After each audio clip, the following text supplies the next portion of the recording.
I made my first million at 35 years old. But if I invested in these 5 appreciating assets that I'm about to share in this video, I probably could have gone there a lot sooner and with a lot less stress. I'll also share the optimal order of investing for tax purposes so that some of your income, if not all, could be tax-free. Here are my 5 favorite investments of all time. The first method is the set it and forget it approach, which is index investing. Index investing is simply tracking the performance of a basket of companies. For example, you can track 500 of the biggest companies in the stock market, which is called the S&P 500. And Warren Buffett, one of the most successful investors in the world, advocates investing in the S&P 500, quoting him, "A low-cost index fund is the most sensible equity investment for the great majority of investors." The S&P 500 has averaged 8 to 10% over decades and decades. Here are some key benefits to index investing. Number 1 is diversification. You can have a basket of companies that covers tech, real estate, industrials, power, bonds, health, which really spreads out the risks. Number 2, it is low cost. Instead of handing your money to a mutual fund advisor or to a financial advisor to a bank, you could literally just buy the S&P 500 on the stock market. Because there is no active manager involved, while the management fees are very, very low. A lot of it is already automated based on the performance of the companies in the stock market. For example, if you invested $27.40 every single day, by the end of year 1, you'd have $10,000. If you took that $10,000 and started investing in your early 20s in the S&P 500, by the time you're 55, you'll have more than $2 million. Now, 2 very popular ways of investing in the S&P 500 in Canada is VOO and VFV. OO, simply, you can use US funds, and VFV, you can use Canadian funds. Now, if you want to learn the differences between these 2 funds, because they're not exactly the same, the results may be very surprising, you definitely want to watch this video up here, but not right now, a little bit later. Now, in terms of the passive scale, how passive it is, with 5 being the highest, I would give it a 5. In terms of 10xing your wealth on a scale of 1 to 5, 5 being the highest, it's more like a get rich slowly over time. So I'll give it a 3. Shout out to Moomoo for sponsoring today's video. They are launching in Canada. They're a trading app with low trading fees. Bonus, if you deposit RSP, TFSA money, $100, you get $50 cash back. By the way, this app is used by 20 million users around the world. They're also a member of CIPF, which protects your money and securities up to $1 million. The second one is dividend growth paying stocks. Dividend growth paying stocks are simply companies that you could buy in the stock market, and for simply holding on to them, they'll give you moolah and grow the moolah over time. We are so lucky in Canada, we have a lot of dividend growth paying stocks, and they happen to be boring companies, which is amazing for someone who's busy, who's a professional, who has life and kids to juggle. Why not collect income just for holding on to them? So they are the boring banks, the utilities, the power companies. A great example of a power company is Fortis, which has not only paid their dividends for more than 50 years, but has also grown the dividends for the past 50 years, which is amazing. Here are some key benefits of dividend growth stocks. Number 1, 0 commissions. Now, what I mean by that is if you take the income that you collect from these companies and you put it into a dividend reinvestment program, which is called the DRIP, which is something you can easily set up with your brokerages, they will take those paychecks and buy more of the shares commission free. Number 2, well, you can collect passive income just for simply holding on to the stock. So you make money even while you're sleeping. Number 3, long-term growth. Meaning if you choose the right type of dividend growth stocks, not only will you collect income, but that income will grow over time. And if the company just grows their revenues over time and their profits, they'll also appreciate in stock price, meaning you're getting a bit of moolah from capital appreciation and income just for simply holding on to the company. Now, in terms of a passive income scale, on a scale 1 to 5, dividend growth stocks is a 4 because it requires a bit of monitoring to track the dividends and to just check, can they afford to pay the dividends over time, because it is coming out of their profits. And you want to make sure that these companies continue to be profitable. In terms of the 10x wealth scale, I would give it a 2 because this is a very conservative approach. It's about building income slowly over time. So definitely won't get you rich in 10 years. Now, number 3 is growth stocks. These are companies that simply grow super fast in the stock market because it is a company that's aggressively growing their revenue, making a lot of moolah off of you and me if we buy their products or use their products. So good examples are Tesla's, Nvidia's, and they happen to be the most volatile in the market. What I mean by volatility is that it gets really mad. Just joking. I mean, it goes up and down in the stock market. And a way to gauge the volatility factor is check the beta rating on Yahoo. Anything less than 1 is not as volatile. Anything greater than 1 means it's very volatile, meaning the prices move up and down a lot more than the average of the stock market. For example, if a stock has a beta of 1, that means the stock price will move up 1% if the average of the stock market, which is the S&P 500, moves up by 1%. Now, here are some key benefits of growth stocks. Number 1 is long-term growth. That means you can get a lot of capital appreciation over time for holding on to these volatile companies. A great example is Lululemon, a great Canadian apparel company that went public back in 2007. And at that time, it was publicly traded at around $15 to $16 a share. Fast forward, the price of Lululemon is more than $500 a share. Number 2,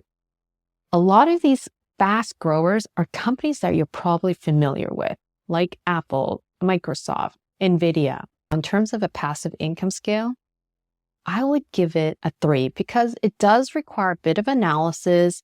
Doesn't actually take a lot of time if you actually know what kind of metrics to look at, but it does require a bit more analysis and due diligence. By the way, if you want to learn how to evaluate growth stocks simply and what metrics to look at, I'll tag a video at the end of this video. Now, in terms of 10xing your wealth, meaning building your wealth super fast, I would give it a 3 to 4. But you just got to handle the volatility and, of course, choose the right company that's actually growing their revenue and making money over time. Now, the next method is real estate investment trusts, which is simply an indirect way of owning real estate in the stock market. Rather than paying $50,000 as a down payment for a condo in some urban city, you can actually invest with $20 into a real estate investment trust in Canada or in the United States or around the world. Some of the key benefits of owning REITs is that it's accessible, it's affordable, it's approachable for diversifying your portfolio and having exposure to real estate. Number 2 is passive income. You can actually get monthly passive income from holding on to these real estate investment trusts,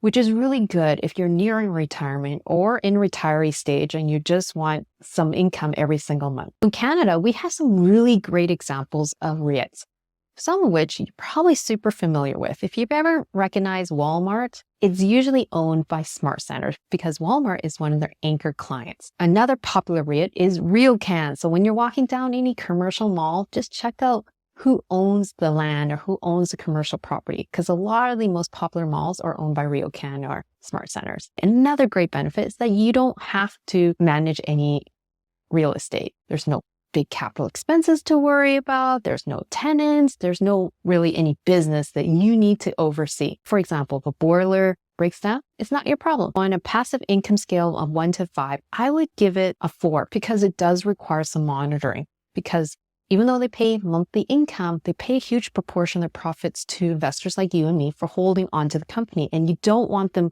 overpaying you as much as you love to. Sometimes it becomes unaffordable, like situations like COVID. So you don't want them cutting those monthly dividend checks. Now, on a 10x wealth scale, this is definitely on the low end of the range, meaning it won't get you super wealthy. So I'll give it a 1 or 2 because it's a conservative approach and you're really buying it to diversify your portfolio, to get exposure to real estate and get some monthly income. Now, the last one is my most favorite way, which is real estate investing, which is literally owning rental properties. In Canada, on average, in the large urban cities, housing prices have gone up 3 to 5% over the very, very long term because it's appreciated based on population growth and economic fundamentals. But the trick is to pick the right property for the right price in the right location, attract the right tenants, and do the right renovations to get the right rent. So there's a lot of things that have to go right. But if you do that, you can really compound your wealth. Here are some of the key benefits. Number 1 is there's a lot of tax write-offs in Canada. When you collect rental income, you can write off mortgage interest, property taxes,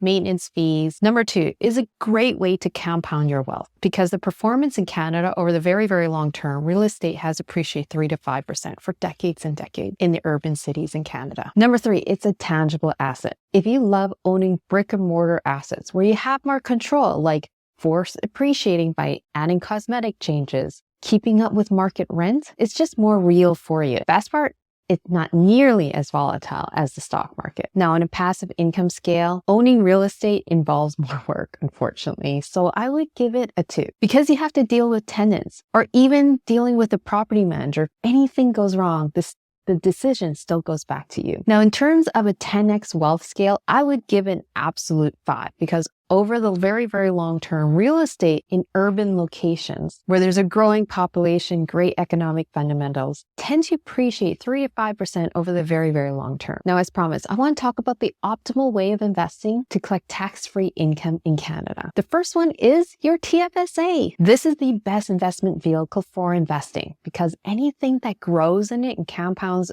over time, collects interest, is tax-free and you can withdraw at any time. So for example, if you invest in stocks in the index fund or individual stocks or in electronic traded funds, which is basket of stocks, any interest or growth is grown tax-free. Number 2, be strategic with your RSP contributions. Make sure when you are near retirement, you put yourself in a lower income tax bracket so that when you withdraw from your RSP, it will minimize your tax. Number 3 is the Canadian dividend tax credit. We are so lucky in Canada where if you collect dividends outside of your registered accounts, meaning you already maxed out your TFSA, your RSP, and you invested in a non-registered account, we have the Canadian dividend tax credit where you can collect up to $55,000 tax-free. Let's check out the tax brackets up here. You can see that you're actually at a negative tax rate. For example, you can collect $55,867 in Canadian dividends from Canadian publicly traded companies that pay you dividends outside your TFSA and your RRSP. The only caveat is that you can't have any other income. Otherwise, it reduces your Canadian dividend tax rate. But imagine when you're near retirement, you're ready to retire, you can withdraw from your tax-free savings account, tax-free. You could collect the Canadian dividends outside your registered accounts. And if you don't have any other pension, then you're really minimizing your taxes so that it's tax-free. Of course, I'm not an accountant. I'm not a financial advisor. This is all for entertainment purposes only. Please always consult with your accountant. Now, I started investing in real estate in my late 20s, and I started with one condo, and I bought one property per year for the first 10 years in my real estate investing journey. And I did it in a safe, approachable, and accessible manner without over-leveraging and getting myself in a ton of risk. If you want to learn how to invest in real estate in a safe and approachable, accessible manner, check out this playlist up here.